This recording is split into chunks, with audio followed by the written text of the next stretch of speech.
আপনি দেখেছেন যেভাবে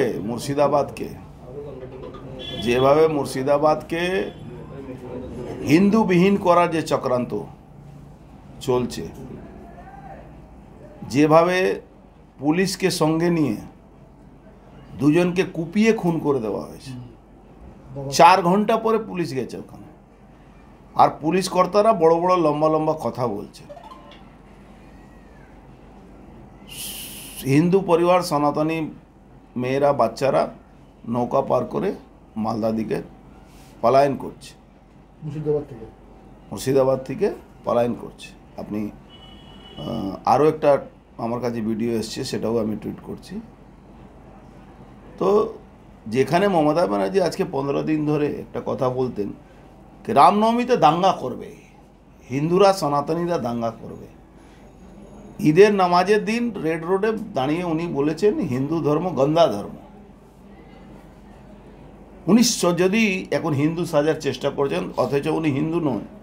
যদি উনি হিন্দু থাকেন, নিজেকে বলছেন আমি ব্রাহ্মণ ঘরের মেয়ে, ছেড়ে দিন ব্রাহ্মণ ঘর। যদি মুখ্যমন্ত্রী পদ মর্যাদা ওনার যদি কাছে থাকে, একবার শুধু বলুন কি ওয়াকফ বোর্ডের যে অ্যামেন্ডমেন্ট হয়েছে, যেটা আইন পাস হয়েছে, তারপরে যে তাণ্ডব হয়েছে, ওনার পুলিশ তার সহযোগিতা করেনি।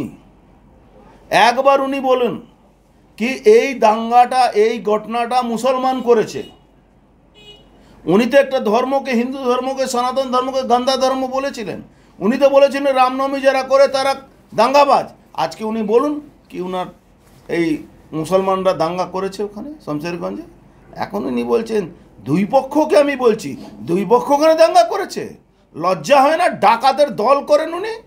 আজকে উনার এমপিরা নাটক করে কান্নাকাটি করছে। খলিলুর রহমান আজকে শমশেরগঞ্জের এমএলএ নাটকবাজি করছে কি আমার উপরে হামলা হয়েছে।